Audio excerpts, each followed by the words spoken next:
Once again, I welcomes to my channel Eduzone Creation. എൻ്റെ last video ക്ലാസ്സിൽ +1 business സ്റ്റഡീസിൻ്റെ സിലബസുമായി ബന്ധപ്പെട്ടുകൊണ്ടുള്ള ആദ്യത്തെ 6 ചാപ്റ്റേഴ്സിൽ ഉൾപ്പെടുന്ന പ്രധാനപ്പെട്ട ടോപ്പിക്കിനെ കുറിച്ചും അതുമായി ബന്ധപ്പെട്ട് വരാൻ സാധ്യതയുള്ള ക്വസ്റ്റ്യൻസിനെ കുറിച്ചും പറഞ്ഞിരുന്നു. അതിൻ്റെ തുടർച്ചയായിട്ടുള്ള രണ്ടാമത്തെ വീഡിയോ ക്ലാസ്സാണിത്. ഇതിൽ നമുക്ക് ഇനി വരുന്ന 7 മുതൽ 12 വരെയുള്ള ചാപ്റ്റേഴ്സിൻ്റെ ടോപ്പിക്കിനെ കുറിച്ചും അതിൽ കൂടുതൽ എക്സാമിനേഷന് ചോദിച്ചു കാണുന്ന ടോപ്പിക് ഏതാണെന്നും ഡിസ്കസ് ചെയ്യാം. ഈ ഒരു കാര്യം നിങ്ങളുമായിട്ട് ഷെയർ ചെയ്യാൻ വേണ്ടിയിട്ടാണ് ഞാൻ നിങ്ങളുടെ മുമ്പിൽ എത്തിയിരിക്കുന്നത്. അപ്പോൾ നമുക്ക് 7ാമത്തെ ചാപ്റ്ററിലേക്ക് വരാം. 7th ചാപ്റ്ററാണ് ഫോർമേഷൻ ഓഫ് എ കമ്പനി. ഒരു കമ്പനിയുടെ ഫോർമേഷനെ കുറിച്ച് നമുക്കറിയാം. ഒരു കമ്പനി രൂപീകരിക്കുന്ന സമയത്ത് അല്ലെങ്കിൽ കമ്പനിക്ക് തുടക്കം കുറിക്കുന്ന സമയത്ത് അതുമായി ബന്ധപ്പെട്ട് വരാൻ സാധ്യതയുള്ള ലീഗൽ പ്രൊസീജിയറിനെ കുറിച്ചും അതുപോലെ തന്നെ റിക്വയർമെൻറ്റ്സിനെ കുറിച്ചും നാം അറിഞ്ഞിരിക്കേണ്ടതാണ്. അങ്ങനെയുള്ള വസ്തുതയാണ് നമ്മൾ ഈ ഒരു ചാപ്റ്ററിൽ ഡിസ്കസ് ചെയ്യുന്നത്. ഫോർമേഷൻ ഓഫ് കമ്പനിയിൽ പ്രധാനമായിട്ടും ഉൾപ്പെടുന്ന കാര്യങ്ങളിൽ ഒന്ന് stages of A formation of A company. അതായത് ഒരു കമ്പനി ഫോം ചെയ്യുന്ന സമയത്ത് വിവിധ ഘട്ടങ്ങളിലൂടെ മാത്രമേ നമുക്കൊരു കമ്പനി എസ്റ്റാബ്ലിഷ് ചെയ്യാൻ സാധിക്കുകയുള്ളൂ. അപ്പോൾ അതിൽ 4 സ്റ്റേജസ് ആണ് ഉൾപ്പെടുന്നത്. ഒന്ന് ഇൻകോർപ്പറേഷൻ, അതുപോലെ തന്നെ പ്രമോഷൻ, അതുപോലെ തന്നെ capital subscription, then commencement of business. അപ്പോൾ ഈ 4 സ്റ്റേജസിലൂടെ മാത്രമേ ഒരു കമ്പനി ഫോം ചെയ്യപ്പെടുന്നുള്ളൂ എന്നുള്ള കാര്യം മനസ്സിലാക്കി വെക്കുക. ഇതിനെ ഡിപ്പെൻഡ് ചെയ്തുകൊണ്ട് നിരവധി ക്വസ്റ്റ്യൻസ് എക്സാമിനേഷൻ ചോദിക്കാറുമുണ്ട്. ആ കാര്യം കൂടി നിങ്ങൾ മനസ്സിലാക്കി വെക്കുക. അതുപോലെ തന്നെ മറ്റൊരു ടോപ്പിക്കാണ് ടൈപ്സ് ഓഫ് പ്രൊമോട്ടേഴ്സ്. അതായത് ഒരു കമ്പനിയുടെ രൂപീകരണത്തിന് വേണ്ടി എല്ലാ അറേഞ്ച്മെൻറ്റ്സും ചെയ്യുന്ന വ്യക്തികളെയാണ് പ്രൊമോട്ടേഴ്സ് എന്ന് പറയുന്നത്. ചിലപ്പം അത് ഇൻഡിവിജ്വൽ പേഴ്സൺ ആവാം, അല്ലെങ്കിൽ ചിലപ്പോൾ അത് ഏതെങ്കിലും ഫിനാൻഷ്യൽ ഇൻസ്റ്റിറ്റ്യൂഷൻ ആവാം, അല്ലെങ്കിൽ മറ്റേതെങ്കിലും ഇത്തരത്തിലുള്ള പ്രൊമോഷണൽ വർക്ക് ഏറ്റെടുക്കുന്ന ഓതറൈസ്ഡ് ഫേമോ അല്ലെങ്കിൽ അസോസിയേഷനോ ഒക്കെ ആവാം. അങ്ങനെയുള്ള അതോറിറ്റീസ് അല്ലെങ്കിൽ കമ്പനികൾ ഒരു കമ്പനിയുടെ രൂപീകരണവുമായി ബന്ധപ്പെട്ടുകൊണ്ടുള്ള എല്ലാ അറേഞ്ച്മെൻറ്റ്സും അല്ലെങ്കിൽ വർക്കും ഏറ്റെടുത്തുകൊണ്ട് അത് പ്രാബല്യത്തിൽ വരുത്തുന്നുണ്ടെങ്കിൽ അവരെയാണ് പ്രൊമോട്ടേഴ്സ് എന്ന് പറയുന്നത്. അപ്പം വ്യത്യസ്ത തരത്തിലുള്ള പ്രൊമോട്ടേഴ്സിനെ കുറിച്ചാണ് ഇവിടെ പഠിക്കാനുള്ളത്. നെക്സ്റ്റ് സ്റ്റേജ്, അതായത് ഒരു കമ്പനിയുടെ ഫോർമേഷൻ്റെ ഭാഗമായിട്ടുള്ള പ്രാരംഭഘട്ടത്തിൽ അതിൽ ഏതൊക്കെ കാര്യങ്ങളാണ് നമ്മൾ ചെയ്യേണ്ടത് എന്നുള്ളതാണ് ഈ സ്റ്റേജസിൽ നമ്മൾ പഠിക്കുന്നത്. അതുപോലെ തന്നെ അടുത്ത ടോപ്പിക്കിലേക്ക് വരികയാണെങ്കിൽ നെക്സ്റ്റ് ടോപ്പിക്ക് ഇമ്പോർട്ടൻ്റ് ടോപ്പിക്കാണ് fundamental documents of A company. അത് മിക്കവാറും എക്സാമിനേഷന് ഡയറക്റ്റ് ക്വസ്റ്റ്യനായിട്ട് ചോദിക്കുകയാണെങ്കിൽ what are the fundamental documents of A company എന്ന രൂപത്തിലായിരിക്കും ക്വസ്റ്റ്യൻ ചോദിക്കുക. ഈ ഒരു ക്വസ്റ്റ്യൻ ഒരുപാട് തവണ എക്സാമിനേഷൻ അപ്ലിക്കേഷൻ ലെവലിലും ഡയറക്റ്റ് ആയിട്ടും ചോദിച്ചിട്ടുണ്ട്. ആ കാര്യം കൂടി മനസ്സിലാക്കി വെക്കുക. അതുപോലെ തന്നെ അതിൽ ഫണ്ടമെൻ്റൽ ഡോക്യുമെൻറ്റ്സ് എന്ന രൂപത്തിൽ നമുക്ക് പഠിക്കാൻ 2 ഡോക്യുമെൻറ്റ്സിനെ കുറിച്ചാണുള്ളത്. അതിൽ ഒന്ന് മെമ്മോറാണ്ടം ഓഫ് അസോസിയേഷൻ, രണ്ടാമത്തതാണ് ആർട്ടിക്കിൾസ് ഓഫ് അസോസിയേഷൻ. നമുക്കറിയാം, ഒരു വീട് നമ്മൾ നിർമ്മിക്കുന്ന സമയത്ത് അടിസ്ഥാനപരമായിട്ട് ആദ്യം വേണ്ടത് ഫൗണ്ടേഷനാണ്.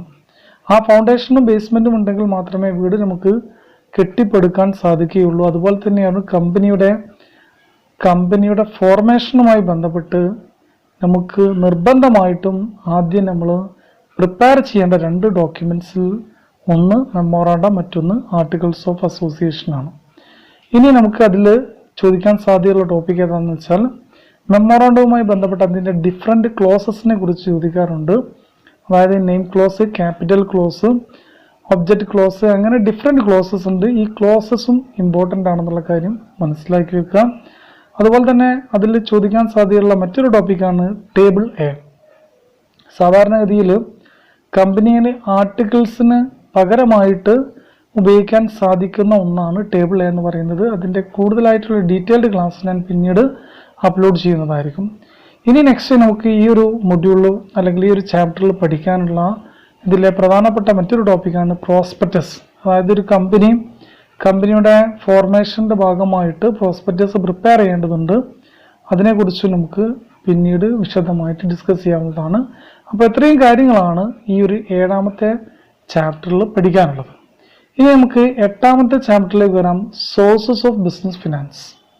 നമുക്കറിയാം ഏതൊരു ബിസിനസ്സിൻ്റെ കേസിലും അത് സ്മോൾ സ്കെയിൽ ആയിക്കോട്ടെ, മീഡിയം സ്കെയിൽ ആയിക്കോട്ടെ, അല്ലെങ്കിൽ ലാർജ് സ്കെയിൽ ബിസിനസ് ആയിക്കോട്ടെ, ഏതൊരു ബിസിനസ്സിൻ്റെ കേസിലും നമ്മൾ ബിസിനസ് സ്റ്റാർട്ട് ചെയ്യുന്ന സമയത്ത് നമുക്ക് ഏറ്റവും അനിവാര്യമായിട്ട് വേണ്ട ഒന്നാണ് ക്യാപിറ്റൽ അല്ലെങ്കിൽ ഫിനാൻസ് എന്ന് പറയുന്നത്.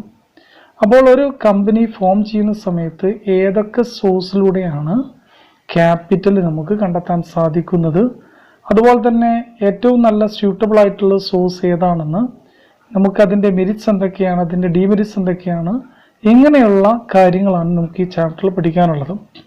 അതിൽ നമുക്ക് ആദ്യം പഠിക്കാനുള്ള ഒന്നാണ് ഫിക്സഡ് ക്യാപിറ്റലിനെ കുറിച്ചും വർക്കിംഗ് ക്യാപിറ്റലിനെ കുറിച്ചും പഠിക്കാനുണ്ട്. അതിനെ ഡിപ്പെൻഡ് ചെയ്തുകൊണ്ട് വരുന്ന ക്വസ്റ്റ്യൻ ഏതാണെന്ന് ചോദിച്ചു കഴിഞ്ഞാൽ, ഫിക്സഡ് ക്യാപിറ്റലും വർക്കിംഗ് ക്യാപിറ്റലുമായി ബന്ധപ്പെട്ട് സ്ഥിരമായിട്ട് റിപ്പീറ്റഡ്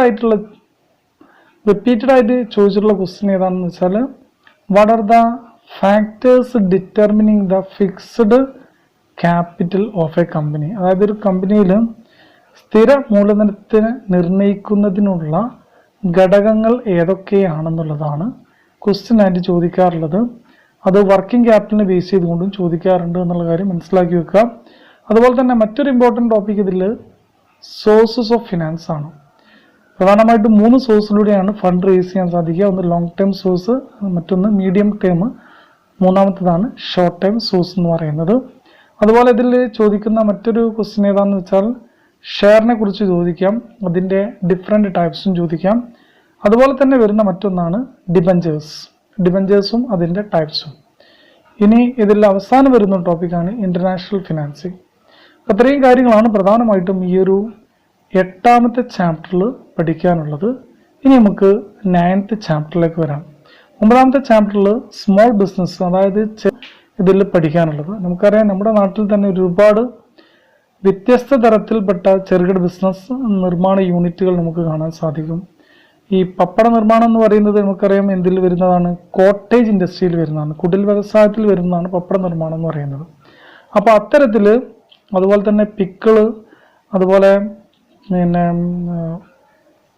വരുന്നതാണ് സോപ്പ്, ചോക്ക്, അങ്ങനെയുള്ള പല പ്രൊഡക്റ്റുകളും ഈ സ്മോൾ സ്കെയിൽ ബിസിനസ്സിൻ്റെ അണ്ടറിൽ വരുന്ന ബിസിനസ് യൂണിറ്റുകളാണെന്നുള്ളത് മനസ്സിലാക്കി വെക്കുക. ആ കാര്യങ്ങൾ നമുക്ക് പിന്നീട് വിശദമായിട്ട് ഡിസ്കസ് ചെയ്യാം. സ്മോൾ ബിസിനസ് യൂണിറ്റിൻ്റെ ഭാഗമായിട്ട് നമുക്കിവിടെ പ്രധാനമായിട്ടും പഠിക്കാനുള്ള കാര്യങ്ങൾ എന്തൊക്കെയാണെന്ന് വെച്ചാൽ, അതിൻ്റെ ഡിഫറെൻറ്റ് ഫോംസിനെ കുറിച്ചാണ്. അതായത് സ്മോൾ സ്കെയിൽ ബിസിനസ് യൂണിറ്റ് തന്നെ പല രൂപത്തിലുണ്ട്. ആ ഓരോ ബിസിനസ് യൂണിറ്റിനെ കുറിച്ചും കൃത്യമായിട്ട് മനസ്സിലാക്കണം. അതുപോലെ അതിൽ വരുന്ന മറ്റൊരു ടോപ്പിക്കാണ് administrative system of small trade business. അതായത് ചെറുകിട ബിസിനസ് നിർമ്മാണവുമായി ബന്ധപ്പെട്ട് അല്ലെങ്കിൽ ചെറുകിട ബിസിനസ്സുമായി ബന്ധപ്പെട്ടുകൊണ്ട് അതിൻ്റെ ഭരണ സംവിധാനത്തെക്കുറിച്ചാണ് നെക്സ്റ്റ് ടോപ്പിക്കായിട്ട് പഠിക്കാനുള്ളത്. അതുപോലെ തന്നെ വരുന്ന മറ്റൊന്നാണ് role of small scale sector of India. ഇന്ത്യയിൽ ചെറുകിട ബിസിനസ് നിർമ്മാണ യൂണിറ്റുകളുടെ പങ്കാളിത്തത്തെക്കുറിച്ച് എസ്സേ ആയിട്ട് ക്വസ്റ്റ്യൻ ചോദിച്ചിട്ടുണ്ട്. അത് കൃത്യമായിട്ട് ഓർത്ത് ശ്രദ്ധിച്ച് പഠിക്കേണ്ട ഒരു ടോപ്പിക്കാണെന്ന് മനസ്സിലാക്കി വെക്കുക. അതുപോലെ തന്നെ മറ്റൊന്നാണ് problems of small scale sector in India. ഇന്ത്യയിലെ ചെറുകിട ബിസിനസ് നിർമ്മാണ യൂണിറ്റുകൾ നേരിട്ടുകൊണ്ടിരിക്കുന്ന വെല്ലുവിളികളെക്കുറിച്ച് അല്ലെങ്കിൽ പ്രശ്നങ്ങളെക്കുറിച്ച് മിക്കവാറും ജനറലൈസ് ചെയ്തുകൊണ്ട് ചോദിക്കാൻ സാധ്യതയുള്ള ഒരു ക്വസ്റ്റ്യൻ ആണെന്ന് മനസ്സിലാക്കി വെക്കുക. അതുപോലെ തന്നെ മറ്റൊന്നാണ് financial assistance of government towards small scale sector. അതായത് ചെറുകിട മേഖലയ്ക്ക് വേണ്ടിയിട്ട് ഗവൺമെൻറ് ഒരുപാട് ഫിനാൻഷ്യൽ സപ്പോർട്ട് പ്രൊവൈഡ് ചെയ്യുന്നുണ്ട്. പല രീതിയിലുള്ള സ്കീമായിട്ടും ഇൻസെൻറ്റീവ്സ് ആയിട്ടും അതുപോലെ തന്നെ സബ്സിഡി ആയിട്ടും ഒരുപാട് പല രൂപത്തിലുള്ള പദ്ധതികളിലൂടെ ഗവൺമെൻറ് ചെറുകിട ബിസിനസ് യൂണിറ്റുകളെ പ്രൊമോട്ട് ചെയ്യുന്നതിൻ്റെ ഭാഗമായിട്ട് പല അസിസ്റ്റൻസും കൊടുക്കുന്നുണ്ട്. അതിനെക്കുറിച്ചാണ് ഇതിൽ ഡിസ്കസ് ചെയ്യുന്നത്. അതുപോലെ തന്നെ ഇനി നെക്സ്റ്റ് നമുക്ക് പഠിക്കാനുള്ള അടുത്ത ചാപ്റ്ററാണ് 10ാമത്തെ ചാപ്റ്റർ, ഡൊമസ്റ്റിക് ട്രേഡ് അല്ലെങ്കിൽ ഇന്റേണൽ ട്രേഡ് എന്ന് പറയാം. ഇന്റേണൽ ട്രേഡിൽ നമ്മൾ ഒരു രാജ്യത്തിൻ്റെ ഉള്ളിൽ തന്നെ നടക്കുന്ന വ്യാപാരത്തെക്കുറിച്ചും അല്ലെങ്കിൽ ബിസിനസ്സിനെ കുറിച്ചുമാണ് ഇതിൽ ഡിസ്കസ് ചെയ്യുന്നത്. ഇതിൽ പ്രധാനമായിട്ടും നമുക്ക് ട്രേഡിനെ 2ആയിട്ട് ക്ലാസിഫൈ ചെയ്യാം. ഹോൾസെയിൽ ട്രേഡും റീറ്റെയിൽ ട്രേഡും ചോദിക്കാറുണ്ട് എന്ന കാര്യം കൂടെ നമുക്ക് എസ്സേ പ്രതീക്ഷിക്കാവുന്നതാണ്. അതിൽ വരാൻ സാധ്യതയുള്ള മറ്റൊരു question, what are the services of wholesalers or what are the services of retailers. ഹോൾസെയിലേഴ്സും റീറ്റെയിലേഴ്സും കൊടുത്തുകൊണ്ടിരിക്കുന്ന അവരുടെ സർവീസസിനെ കുറിച്ചാണ് നമുക്കിതിൽ പഠിക്കാനുള്ളത്. ഹോൾസെയിലേഴ്സ് നമുക്കറിയാം മാനുഫാക്ചറേഴ്സും അതുപോലെ തന്നെ റീറ്റെയിലറുമായിട്ട് ബന്ധപ്പെട്ട് കിടക്കുന്ന ഒരു മിഡിൽ ഏജൻ്റാണ് ഹോൾസെയിലർ എന്ന് പറയുന്നത്. അതുപോലെ തന്നെ റീറ്റെയിലർ കൺസ്യൂമറിനെയും അതുപോലെ തന്നെ ഹോൾസെയിലറെയും തമ്മിൽ ബന്ധിപ്പിക്കുന്നൊരു മിഡിൽ ഏജൻ്റാണ് റീറ്റെയിലർ. അപ്പോൾ ഈ ഒരു കേസിൽ നമുക്ക് അവരുടെ ഡിഫറെൻ്റ് ആയിട്ടുള്ള സർവീസസിനെ കുറിച്ചാണ് പഠിക്കാനുള്ളത്. ഇനി നെക്സ്റ്റ് വരുന്നതാണ് ടൈപ്സ് ഓഫ് റീറ്റെയിലേഴ്സ്. റീറ്റെയിലേഴ്സ് തന്നെ പലതരത്തിലുണ്ട്. അതായത് സ്റ്റാളുകളായിട്ടോ അല്ലെങ്കിൽ ഫിക്സഡ് ഷോപ്പായിട്ടോ അല്ലെങ്കിൽ ഹോക്കേഴ്സ് അല്ലെങ്കിൽ പെഡ്ലേഴ്സ് എന്ന രൂപത്തിൽ ഡിഫറെൻ്റ് ആയിട്ടുള്ള രീതിയിൽ കച്ചവടം നടത്തുന്ന ആളുകളുണ്ട്. അവരെക്കുറിച്ചാണ് നമ്മളിതിൽ ഡിസ്കസ് ചെയ്യുന്നത്. അതുപോലെ തന്നെ മറ്റൊന്നാണ് ഡിപ്പാർട്ട്മെൻ്റൽ സ്റ്റോഴ്സ്. അതിൻ്റെ മെരിറ്റ്സ്, അതിൻ്റെ ഫങ്ഷൻസ്, ഡിമെരിറ്റ്സ്, ഇത്തരം കാര്യങ്ങൾ അതിൽ പഠിക്കാനുണ്ട്. അതുപോലെ തന്നെ വരുന്നതാണ് multiple shops, super market, mail order houses, consumer forums. ഇത്രയും കാര്യങ്ങളാണ് ഇതിൽ പഠിക്കാനുള്ളത്. ഇതിൽ അവസാനം വരുന്ന ഒരു ഇമ്പോർട്ടൻറ്റ് ടോപ്പിക്കാണ് promotional support of Indian chamber of commerce four domestic trade. അതായത് ഇന്റേണൽ ട്രേഡിന് വേണ്ടി ഇന്ത്യയിൽ ചേംബർ ഓഫ് കൊമേഴ്സ് ഏതൊക്കെ രൂപത്തിലുള്ള സഹായങ്ങളാണ് ചെയ്തുകൊണ്ടിരിക്കുന്നത് അതിനെക്കുറിച്ചാണ് ഇതിൽ ഡിസ്കസ് ചെയ്യുന്നത്. അത് ജനറലൈസ് ചെയ്തുകൊണ്ട് എക്സാമിനേഷന് ക്വസ്റ്റ്യൻ ചോദിച്ചൊരു ടോപ്പിക് കൂടിയാണെന്ന് മനസ്സിലാക്കി വെക്കാം. ഇനി നമുക്ക് 11ാമത്തെ ചാപ്റ്ററിലേക്ക് വരാം. 11ഉം 12ഉം പൂർണ്ണമായിട്ടും ഇന്റർനാഷണൽ ട്രേഡിനെ കുറിച്ചാണ് പറയുന്നത്. 11ാമത്തെ ചാപ്റ്റർ ഇന്റർനാഷണൽ ട്രേഡ് 1 അല്ലെങ്കിൽ ഇന്റർനാഷണൽ ബിസിനസ് 1. ഇന്റർനാഷണൽ ബിസിനസ് 1ൽ നമുക്ക് പഠിക്കാനുള്ള കാര്യങ്ങൾ എന്തൊക്കെയാണെന്ന് വെച്ചാൽ, ഒന്ന് റീസൺസ് ഫോർ ഇന്റർനാഷണൽ ട്രേഡ്. അതായത് എന്തുകൊണ്ടാണ് അന്തർദേശീയ അല്ലെങ്കിൽ അന്താരാഷ്ട്ര വ്യാപാരത്തിലേക്ക് അല്ലെങ്കിൽ അന്താരാഷ്ട്ര ബിസിനസ്സിലേക്കും ബിസിനസ് സ്ഥാപനങ്ങൾ കടന്നു പോകാനുള്ളൊരു കാരണം.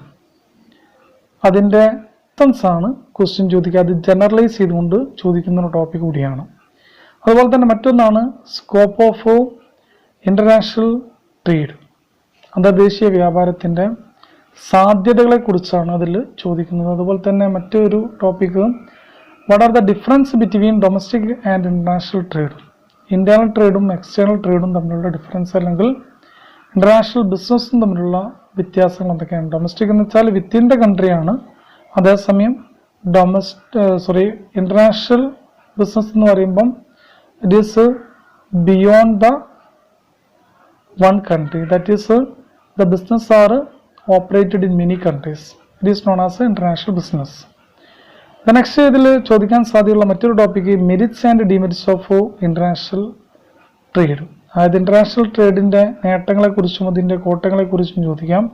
അതുപോലെ തന്നെ അവസാനം വരുന്ന ഒരു ടോപ്പിക്കാണ് modes of entry of international trade. അതായത് അന്തർദേശീയ വ്യാപാരത്തിലേക്ക് പ്രവേശിക്കാനുള്ള മാർഗങ്ങളെക്കുറിച്ചാണ് ഇവിടെ ചോദിക്കുന്നത്. അതും എക്സാമിനേഷൻ ചോദിച്ച ഒരു ടോപ്പിക്കാണ്. ഇനി നമുക്ക് ലാസ്റ്റ് ചാപ്റ്ററിലേക്ക് വരാം, ഇന്റർനാഷണൽ ബിസിനസ് 2. ഇതിൽ വരാൻ സാധ്യതയുള്ള പ്രധാനപ്പെട്ട ടോപ്പിക്കുകൾ ഏതൊക്കെയാണെന്ന് വെച്ചാൽ, ഒന്ന് എക്സ്പോർട്ട്, മറ്റൊന്ന് ഇമ്പോർട്ട്. എക്സ്പോർട്ടിനെയും ഇമ്പോർട്ടിനെയും ഡിപ്പെൻഡ് ചെയ്തുകൊണ്ടുള്ള ഒരുപാട് ക്വസ്റ്റ്യൻസ് ചോദിക്കാറുണ്ട്. അതിലൊന്ന് എക്സ്പോർട്ട് പ്രൊസീജിയറിനെ കുറിച്ച് ചോദിക്കാം, അതുപോലെ തന്നെ ഇമ്പോർട്ട് പ്രൊസീജിയറിനെ കുറിച്ചും ചോദിക്കാം.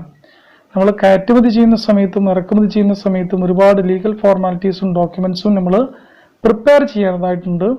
അതാണ് ഈ ഒരു ചാപ്റ്ററിൽ നമ്മൾ ശരിക്കും പഠിക്കുന്നത്. അതുപോലെ തന്നെ മറ്റൊരു ടോപ്പിക്കാണ് what are the documents needed for exports and imports. ഇന്ത്യയിലേക്ക് സാധനങ്ങൾ ഇറക്കുമതി ചെയ്യുകയാണെങ്കിലും ഇന്ത്യയിൽ നിന്ന് മറ്റുള്ള വിദേശ രാജ്യങ്ങളിലേക്ക് കയറ്റുമതി ചെയ്യുകയാണെങ്കിലും ഒരുപാട് ഡോക്യുമെന്റ്സ് ആവശ്യമാണ്.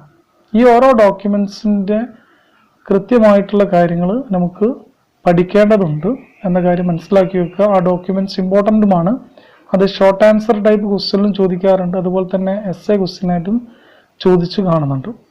അതുപോലെ തന്നെ മറ്റൊന്നാണ് organisation support for export and ഇമ്പോർട്ടും. അതായത് ഏതൊക്കെ സ്ഥാപനങ്ങളാണ് കയറ്റുമതിക്കും ഇറക്കുമതിക്കും വേണ്ട സഹായം ചെയ്തുകൊണ്ടിരിക്കുന്നതിനെ കുറിച്ചാണ് ചോദിച്ചിട്ടുള്ളത്. അത് നമുക്ക് പഠിക്കാനുള്ളൊരു ടോപ്പിക്കാണ്. അതുപോലെ അവസാനം വരുന്ന ടോപ്പിക്കാണ് ഇൻ്റർനാഷണൽ ഓർഗനൈസേഷൻസ്. അന്താരാഷ്ട്ര തലത്തിലുള്ള പ്രധാനപ്പെട്ട സ്ഥാപനങ്ങളെക്കുറിച്ചാണ്. അതായത് വേൾഡ് ട്രേഡ് ഓർഗനൈസേഷന്, IMF, അതുപോലെ തന്നെ വേൾഡ് ബാങ്ക്, ഇങ്ങനെയുള്ള അന്താരാഷ്ട്ര തലത്തിൽ പ്രവർത്തിക്കുന്ന സ്ഥാപനങ്ങളെക്കുറിച്ചാണ് ഇതിൽ പഠിക്കാനുള്ളത്. അപ്പോൾ ഇത്രയും കാര്യങ്ങളാണ് നമുക്ക് ഈ 12ാമത്തെ ചാപ്റ്ററിൽ പഠിക്കാനുള്ളത്. അപ്പോൾ ഞാൻ ഇന്ന് പറഞ്ഞ കാര്യങ്ങൾ നിങ്ങൾക്ക് വ്യക്തമായി എന്ന് ഞാൻ മനസ്സിലാക്കുന്നു. ഇതിൽ ഇമ്പോർട്ടൻസ് കൊടുത്ത് പഠിക്കേണ്ട ഒരുപാട് ചാപ്റ്ററുകൾ തന്നെയുണ്ട്. ആ കാര്യങ്ങളൊക്കെ ഞാൻ ഓരോ ചാപ്റ്റർ എടുക്കുന്ന സമയത്ത്, അതുമായി ബന്ധപ്പെട്ട ടോപ്പിക് എടുക്കുന്ന സമയത്ത് കൃത്യമായിട്ട് പറയുന്നതായിരിക്കും. ഇനിയുള്ള എൻ്റെ ക്ലാസ്സുകളിൽ ഓരോ ചാപ്റ്ററിലും വരാൻ സാധ്യതയുള്ള പ്രധാനപ്പെട്ട ടോപ്പിക്കുകളും അതിനെ ഡിപ്പെൻഡ് ചെയ്ത് ചോദിക്കാൻ സാധ്യതയുള്ള ക്വസ്റ്റ്യൻസുമായിരിക്കും എൻ്റെ ക്ലാസ് വഴി നിങ്ങളുമായിട്ട് ഞാൻ ഷെയർ ചെയ്യുന്നത്. അപ്പോൾ അടുത്ത ക്ലാസ് വരേക്കും ഗുഡ് ബൈ.